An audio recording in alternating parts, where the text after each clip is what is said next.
Hello and welcome, I'm Thomas Porteous and you're watching World of Sport on NewsX World. Let's take a look at some of the updates coming out of the sporting world this week. India lose their first game of 2026 tournament in a 76-run defeat to South Africa.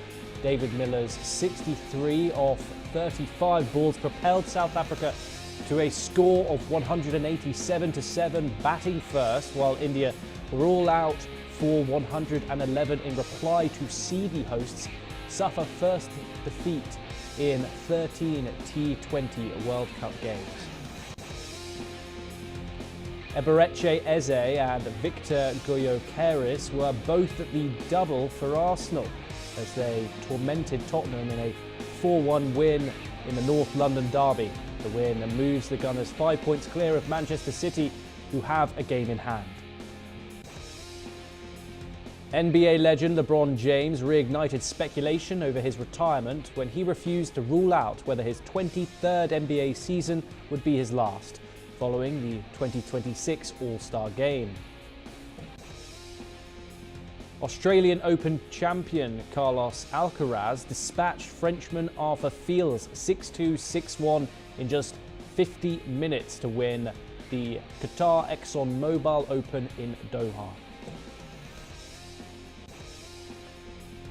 Darts world number one Luke Littler defied a perfect leg from Dutchman Gian van Veen to win the first ever Poland Darts Open.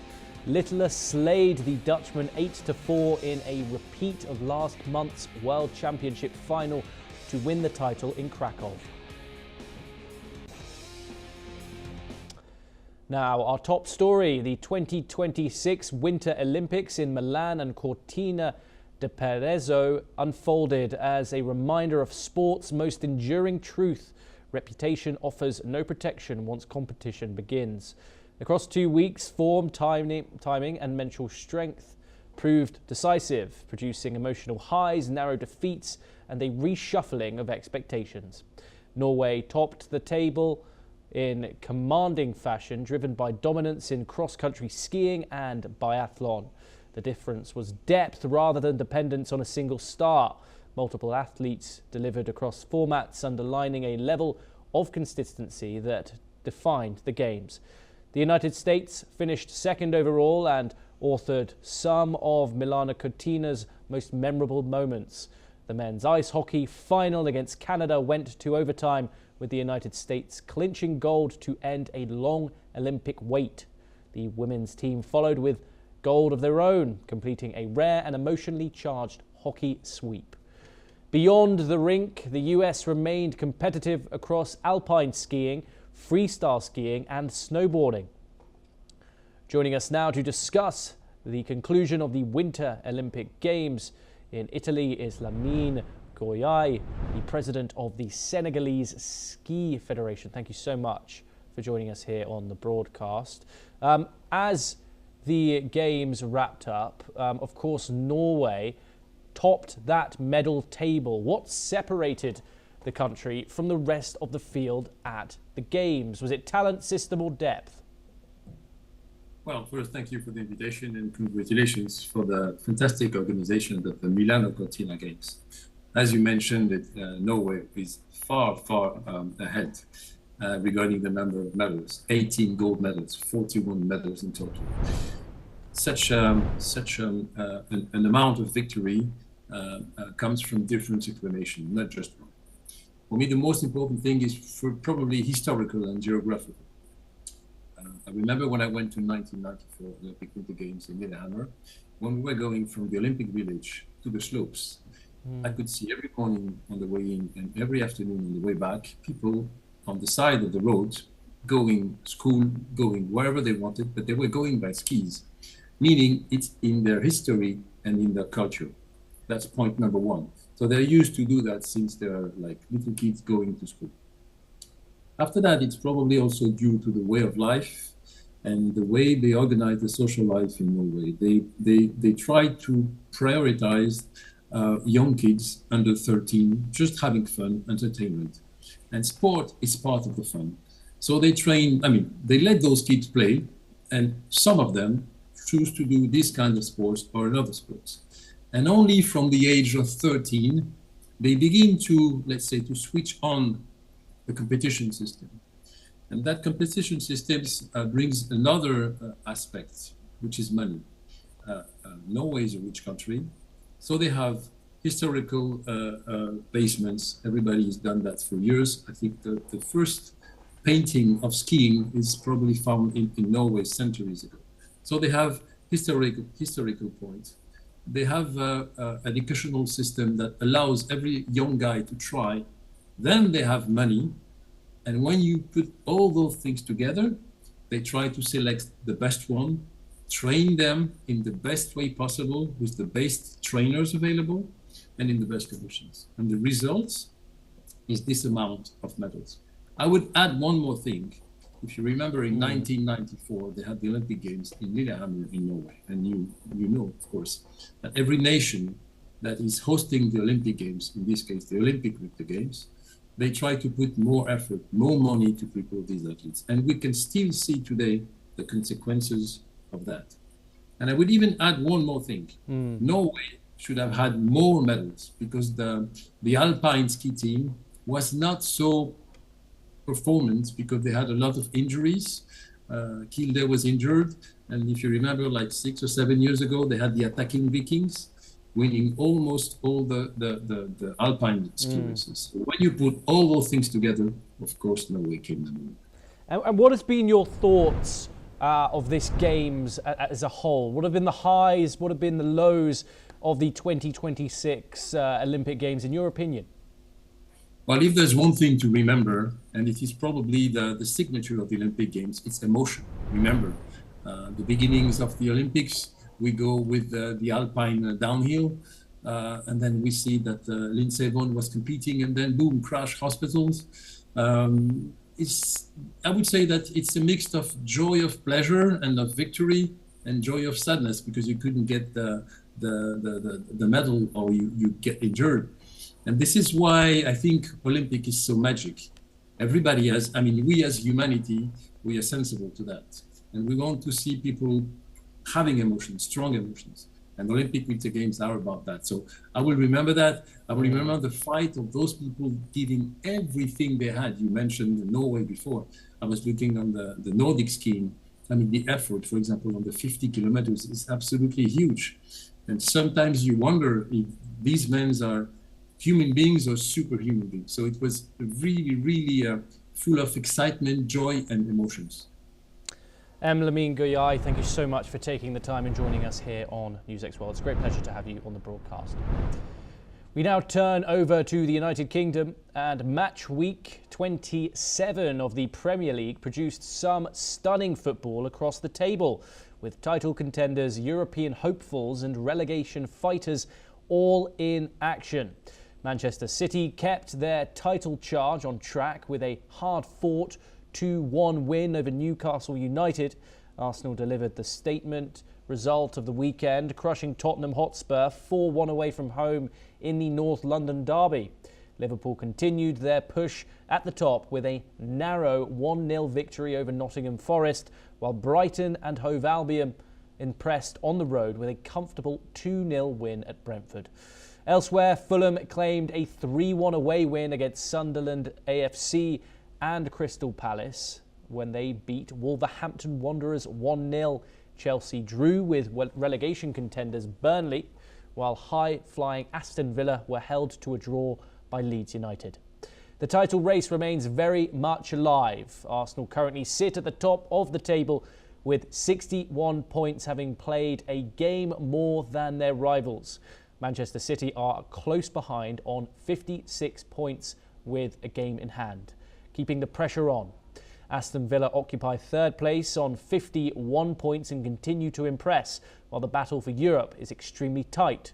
Chelsea, Manchester United and Liverpool are all locked on 45 points, separated only by goal difference.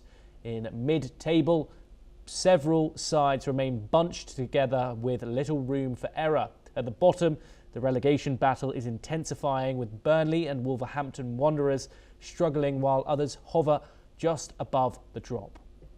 With the season entering its decisive stage, every point now could define the final outcome.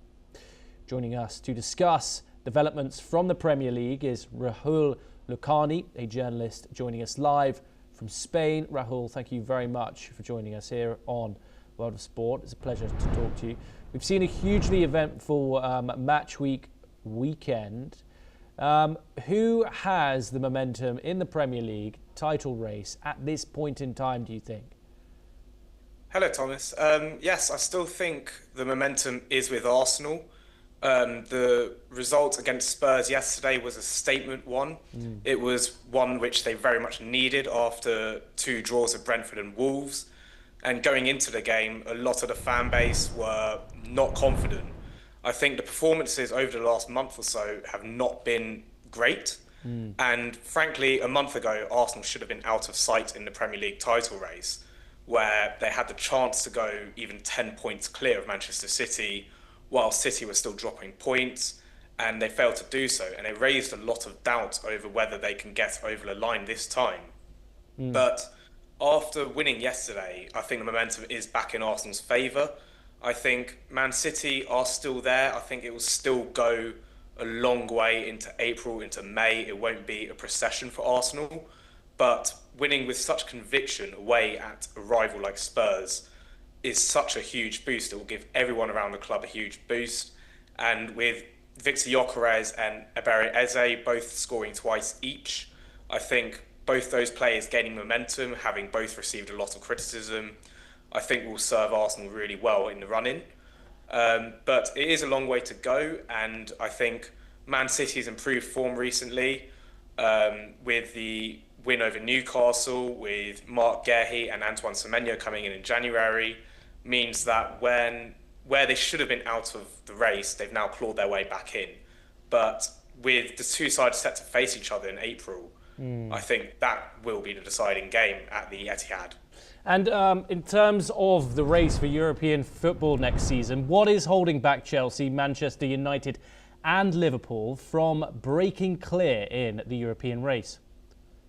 Well, all 3 sides have shown that whilst they have quality, they're all really inconsistent.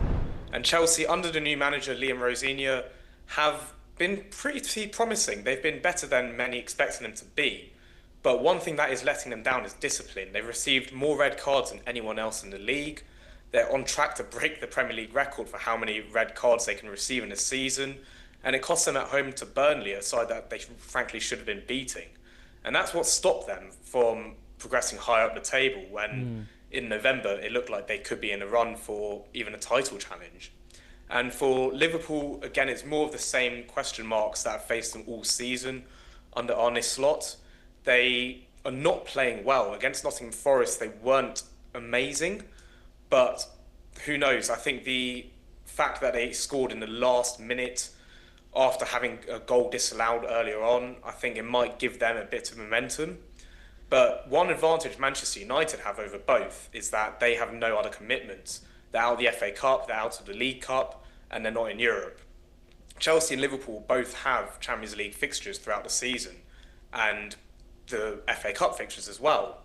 And the potential for fixture pile-up, for difficult away games in Europe, coming alongside the other games means that United could then just steamroll towards the Champions League. And Rahul, just briefly, because we're running out of time, Villa has let points slip in what's turning out to be an exciting season under Unai Emery.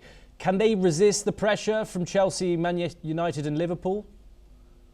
I think so. I think they've got a lot of quality and they've got a 6-point lead over those 3. The problem is that they also have the Europa League to contend with, and Unai Emery in the past has prioritised that competition. But even if Villa aren't playing well right now, they were lucky to get a point at home to Leeds. I still think over the course of the season, they can keep the others at bay just because of their inconsistencies as well. But there are warning signs for Villa that results may continue to slip with the way they're playing. But given that their Europa League games might be easier than what Liverpool or Chelsea will face in the Champions League, that fixture pile-up won't be too big an issue. And with 5 teams set to qualify for the Champions League as it stands, I think they'll be confident that they can reach it again. Rahul Lakhani, thank you so much for taking the time and joining us. Great pleasure to have you on the broadcast. We now move over to the cricketing world for our next story, and we start with some exciting action from the men's T20 World Cup, where South Africa handed India a crushing 76-run defeat in their Super 8S clash in Ahmedabad. Chasing a challenging target of 188, India struggled from the start, collapsing to 51-5 by the 10th over, despite a valiant 42 from Jube. South Africa's impressive total was built around a brilliant 63 from Miller and 45 from Brevis, with India bowled out for just 111. South Africa's bowlers, led by Jansen's 422, dismantled India's batting, leaving them with a must-win game against Zimbabwe to stay alive in the tournament. Next, Zimbabwe stunned Sri Lanka to top Group B with a remarkable 6-wicket victory, with both teams already in the Super 8S. Zimbabwe's impressive chase of 179, led by an unbeaten 63 from Bennett, secured their place at the top. Despite Sri Lanka's strong start with Nisayanka's 62, Zimbabwe held their nerve to win 3 balls to spare. This win extends Zimbabwe's unbeaten run in the tournament, while Sri Lanka, despite their best efforts, could not defend their target. Meanwhile, England sealed a 51-run victory over Sri Lanka in a low-scoring Super 8 match, batting first. England posted a modest total of 146-9, with Salt's 62 anchoring their innings. However, it was the bowling that stole the show, with Jacks claiming 3-22 and Archer taking 2 wickets as Sri Lanka were bowled out for just 95. England's clinical bowling attack ensured a dominant victory, leaving Sri Lanka with plenty of work to do in their next games. In another significant development, Australia's hopes in the T20 World Cup have come to an end. Despite a consolation win over Oman, their previous defeats to Sri Lanka and Zimbabwe mean they have been knocked out of the tournament. Australia's early exit has raised questions about their preparation and performance in the shortest format, especially after their Ashes victory and winning the 2023 World Cup. Joining us now is Anshum Kathuria, a sports commentator and podcaster joining us live from New Delhi. Thank you so much for taking the time and joining us. First of all, what went wrong for India in their crucial Super 8S loss to South Africa, especially with the bat? Pleasure, Thompson. First of all, I think before saying what went wrong with us, I think we should give due credits to South Africa because of the way they played and the way they have been playing T20 cricket for a while. The way their experience just showed out through David Miller, Stubbs and Brevis, a mix of youth and experience. Speaking about India, however, it has been quite apparent in this World Cup, with conditions being different to what we saw in the bilateral series leading up to the World Cup, where we have had quite flat pitches. We had batting collapses against the USA, even against Pakistan, and I think this defeat was just waiting in the wings to happen, and it needed a comprehensive and a clinical team like South Africa to expose us in all 3 departments. And how significant was South Africa's 76-run win in shifting the momentum of the Super 8S stage? I think it was quite a big, impactful win because even after batting collapses from India in the previous games, people were still saying that India are touted to be the favourites. However, just clinically beating them after not having a good start with the bat, when Bumrah was steamrolling through the South African batting. But the way they came back through Miller, Stubbs, Brevis, and then with their bowling, the way Maiden Markram just coming in and removing an opener again for India, which has been a story, I think it creates panic for India. And I think other teams like West Indies, who are currently playing Zimbabwe, are quite confident of, maybe upsetting India and just knocking out the horse altogether. And what does Zimbabwe's unbeaten run and group topping finish signal? Does it a new force in T20 cricket, do you think? I would say so because, if you are following Zimbabwe's performances through the years, in the 2022 World Cup, they had an upset win against Pakistan.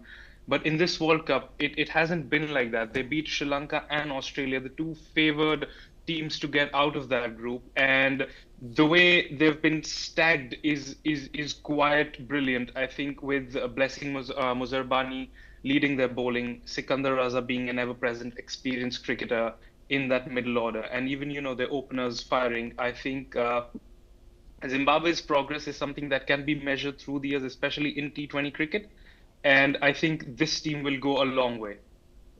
Thank you very much, Ansham, for joining us here on NewsX World, and thank you for taking the time. Pleasure to have you.